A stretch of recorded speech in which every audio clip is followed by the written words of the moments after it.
बच्चों हम लोग बात कर रहे थे ऑपरेटिंग साइकिल के लिए। ये वीडियो पर्टिकुलर मैंने इसलिए बनाया कि हमारे अकाउंट्स की जो थर्ड बुक है फाइनेंशियल स्टेटमेंट वाला, उसके पहले चैप्टर में एक छोटा सा टॉपिक गिवन है ऑपरेटिंग साइकिल। छोटा सा टॉपिक है, 15 मिनट का, तो डिस्कस कर लेते हैं।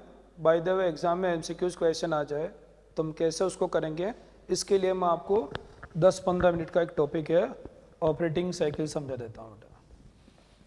इन्होंने लिखा है ऑपरेटिंग साइकिल, तो ऑपरेटिंग साइकिल क्या होता है इसके बारे में हम बात करें बेटा। कैश टू कैश कन्वर्जन का जो टेन्योर होता है उसको हम ऑपरेटिंग साइकिल बोलते हैं। लाइक मेरा एक मैन्युफैक्चरिंग एंटिटी है, तो गुड्स को मैन्युफैक्चरिंग करने के लिए वेरी फर्स्ट मैं रॉ मटेरियल परचेज करता हूं। तो हमने रॉ मटेरियल परचेज किया, कैश पैसा दिया, कैश पेमेंट किया, रॉ मटेरियल परचेज किया। ये रॉ मटेरियल मेरे यहाँ 2 महीने पड़ा रहता है, उसके बाद प्रोसेसिंग में जाता है। ऐसा तो है नहीं कि रॉ मटेरियल परचेज किया और तुरंत प्रोसेस हो जाए, ऐसा नहीं होता। रॉ मटेरियल परचेज किया, हमारे पास 2 महीने पड़ा रहेगा, फिर ये प्रोसेसिंग में जाएगा। अब रॉ मटेरियल 2 महीने बाद प्रोसेसिंग में जाएगा, तो 2 महीने बाद प्रोसेसिंग में गया तो WIP में कन्वर्ट होगा, और WIP के बाद फिनिश गुड्स बनेगा। तो इस रॉ मटेरियल को फिनिश्ड गुड्स में कन्वर्ट होने में 4 महीने का टाइम लग गया बेटा। 4 मंथ का टाइम लगा। रॉ मटेरियल किस में कन्वर्ट हो गया? फिनिश गुड्स में कन्वर्ट हो गया। अब फिनिश गुड्स कंप्लीट हो गया, तो इस गुड्स को हम क्या करेंगे बेटा? सेल करेंगे।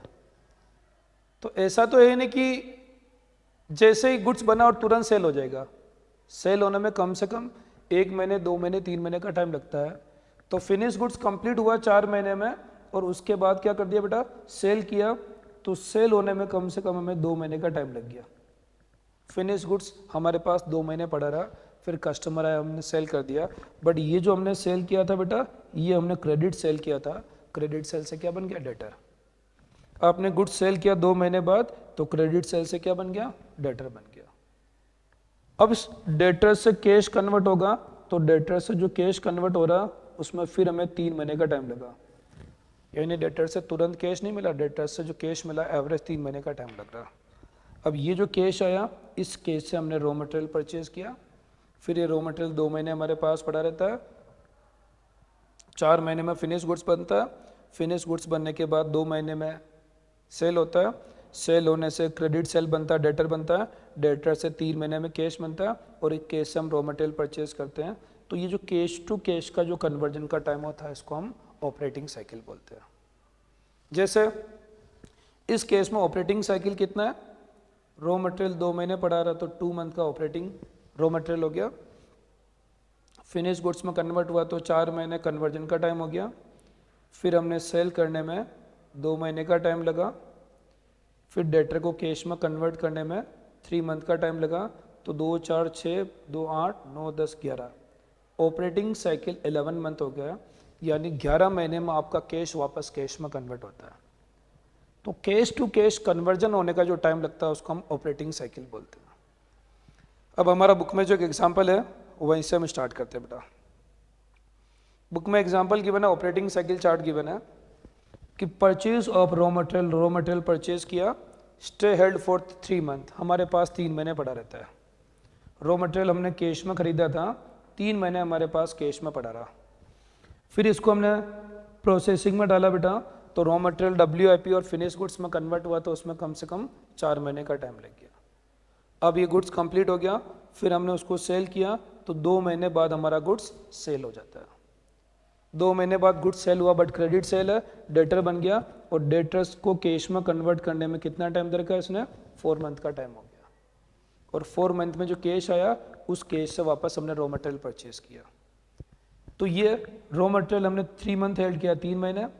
4 महीने में गुड्स कंप्लीट हुआ, 2 महीने बाद हमने क्रेडिट सेल किया, और 4 महीने में कैश में कन्वर्ट हुआ, तो 13 मंथ का ऑपरेटिंग साइकिल हो गया।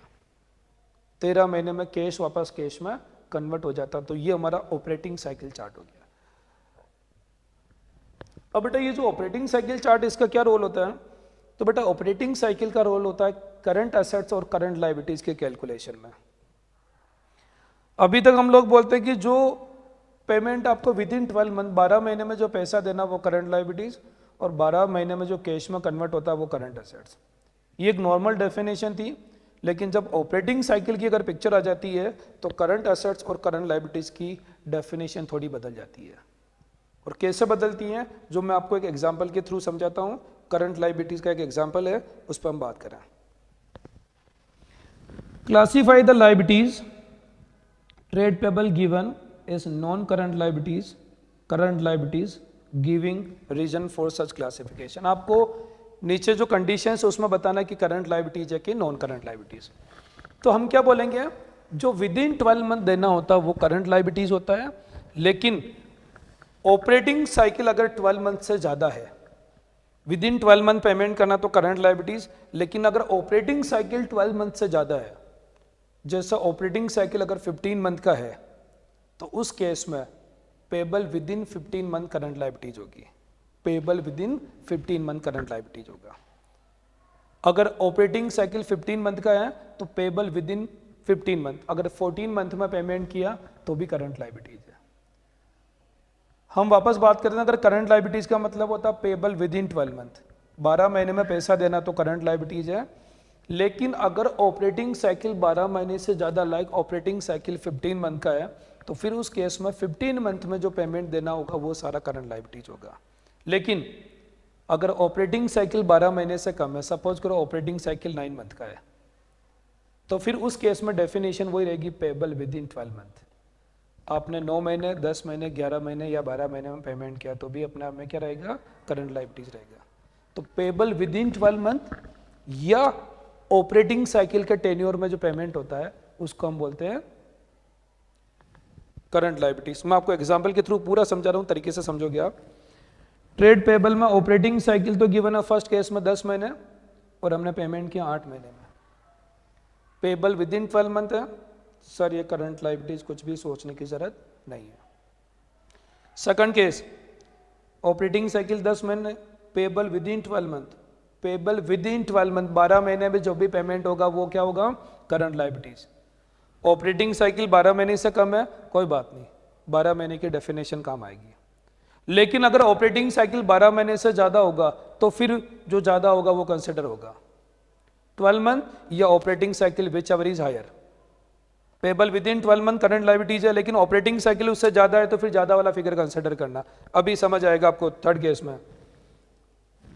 ऑपरेटिंग साइकिल 10 और payable within 15 month, payable within 15 month, 12 महीने से ज्यादा पेमेंट कर रहा हूं, ऑपरेटिंग साइकिल 12 महीने से कम 10 महीने बेटा, तो इसको नॉन करंट लायबिलिटीज बोलेंगे, क्योंकि payable within 12 month current liabilities होता है और यहाँ ऑपरेटिंग साइकिल 12 महीने से कम है 10 महीने, तो इसको करंट लायबिलिटीज ही बोलूंगा, नॉन करंट लायबिलिटीज बोलूंगा। पेबल विद इन 12 मंथ नहीं, 12 महीने से ज्यादा है ये।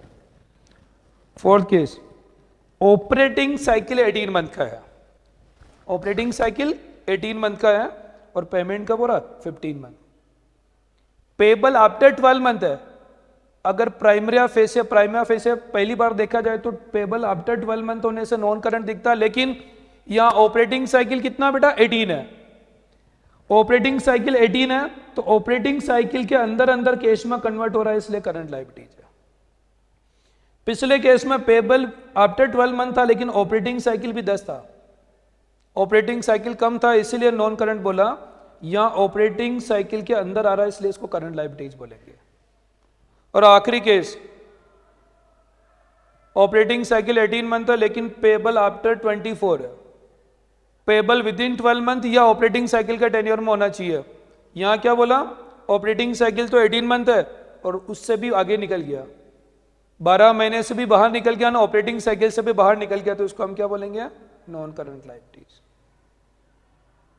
तो कैसे करंट लायबिलिटीज मानेंगे, पेबल विद इन 12 मंथ, 12 महीने में पेमेंट करने को करंट लायबिलिटीज मानते हैं, लेकिन अगर ऑपरेटिंग साइकिल 12 महीने से ज्यादा है तो फिर उस टेन्योर को आप देख सकते हो।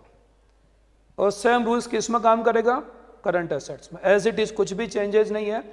ये सारे के सारे रूल्स हमारी करंट एसेट्स की कैलकुलेशन में भी काम आएगा।